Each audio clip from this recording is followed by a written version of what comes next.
Hey crew, welcome back. It's Dr. Jared here. This is HPC Move Mob. We're going to be going through CrossFit Open 18.5, 7 keys to maximize your capacity.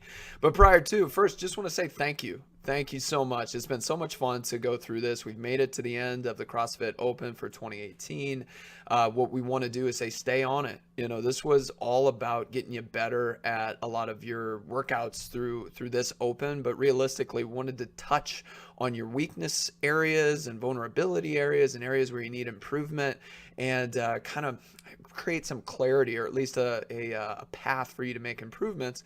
So when you retest some of these and you get back into it in 2019, you're a different athlete, and more importantly, you're a different human being. You have more capability, you have more muscle mass, less fat mass, you're farther away from chronic disease. That's really what it's all about. We need to keep moving. So you keep moving, we'll keep delivering, and we'll take it away here. So key number one is all about the warm up. Now, thrusters and chest to bar. For some of you, you're doing some jumping pull-up variations, whatever it is. Most people are doing some sort of thruster, and it's a tough movement. That's why we have to do this every single year, and it's kind of towards the end. If you look historically, I think every single time we got a thruster in there.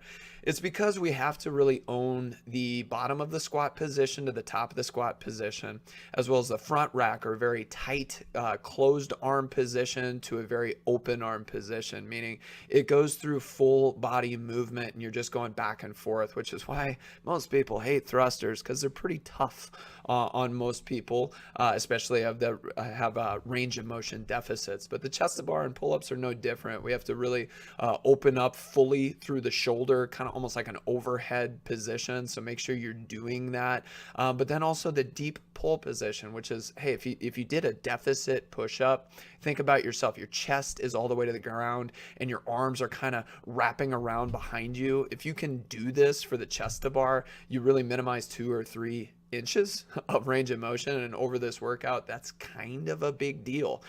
So realize, hey, I got to open up in the warm-up for the bottom part of the squat, the front rack, the overhead position, the deep pull position for my chest to bar, so that everything's easy, open, and available, and I don't have to overwork to get repetitions.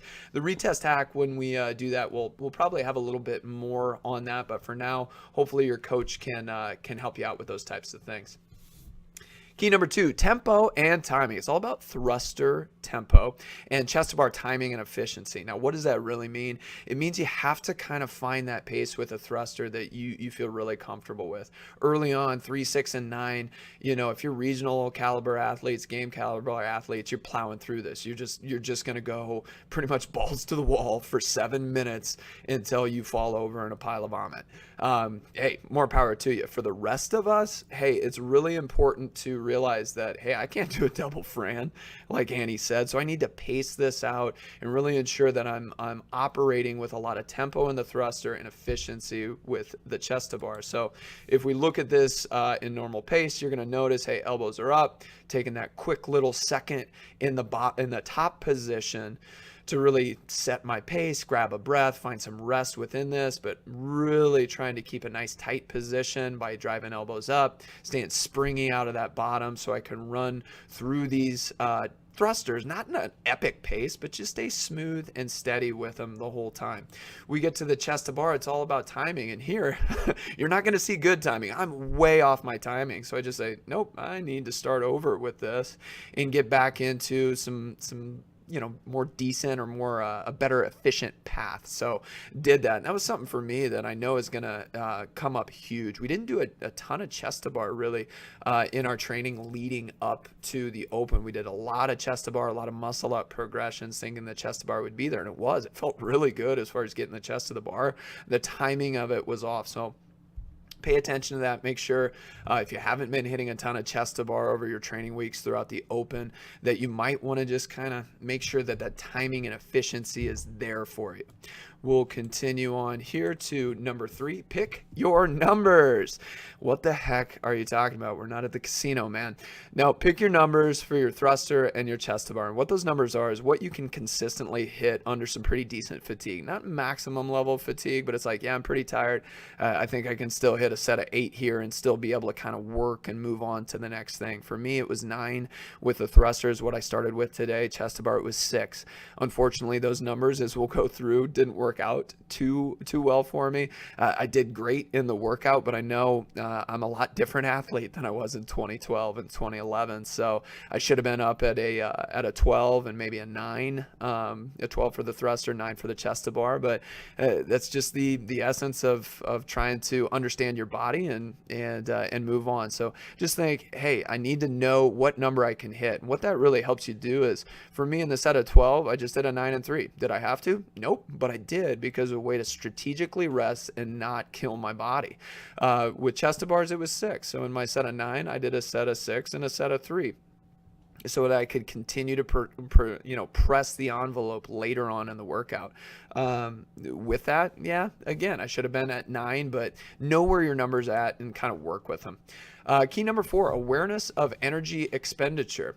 What does that mean? We need to stay smooth early so that we can press late with our thrusters. And with our chest to bar, we need to be small early to continue late. Now, small, like we said, for regional and games athletes, just kind of don't even think about that. You're going to press and press and press. When you start to hit the wall, you have to realize I have to rest wisely. We'll talk about that more, but for most people, going a little bit smaller on the chest to bar early is probably a good idea so you can continue to press late. Thrusters, staying smooth early so you're not gassing through cardio and you're able to go through this. We don't want to be bonking out at 2.5 minutes. We want to be starting to kind of feel the exertion and feel the realness of the workout at around the 5-minute mark. So just pay attention. Smooth with the thrusters, small, quick, efficient with your chest to bar.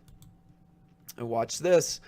Smooth with the thrusters, we already went through it. Hey, there's, some nice solid reps again. It looks almost exactly the same as 3. They look almost the same as what we would show in my set of 18. So that's what it's all about.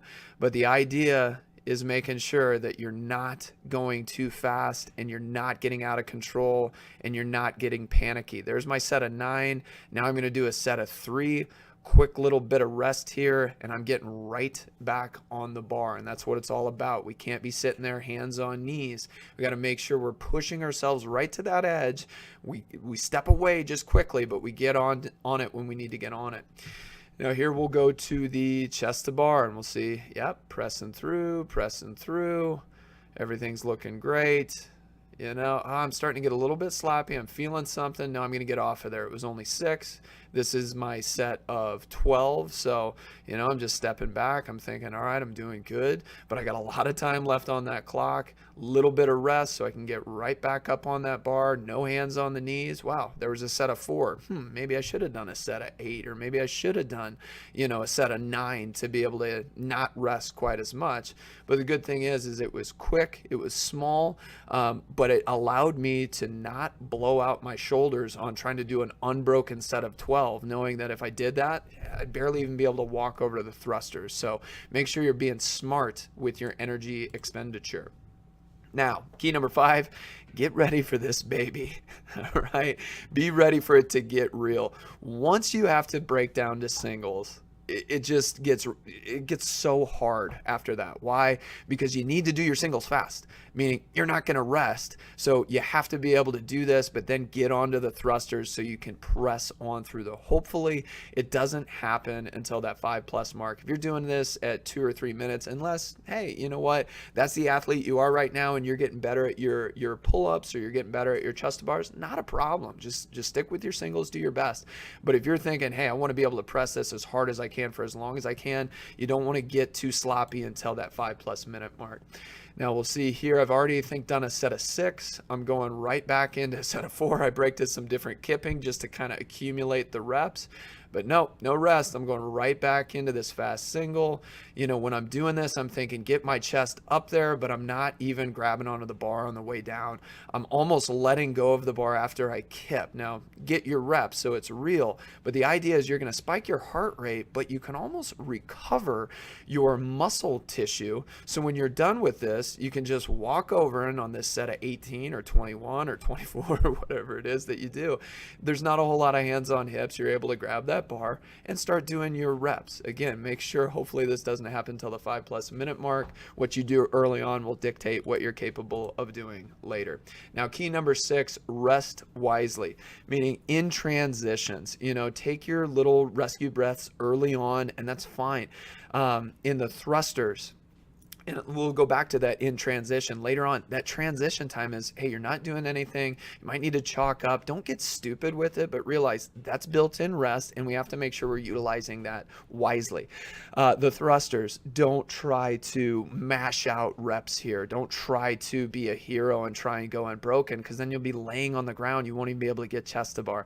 You really need to think in your head, I need to hit a big first set. For me, I said 9 was always going to be my number. I want that to be 12 when I retest, because I think I can hit that.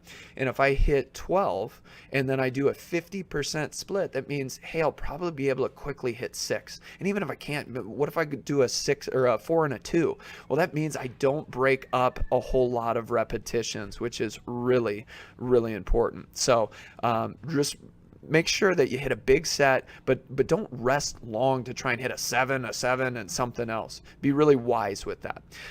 Number 3, chest to bar, big, little, fast singles. Big, little, fast singles. You saw me do it. I did a set of 6, I did a set of 4, and then I did 5 fast singles. That's it. If you're trying to sit there, hands on knees, trying to get some amazing energy, reboost, it doesn't happen. It's not a video game. So just realize a big set, a little set, and then have fun doing some singles and get better at chest to bar.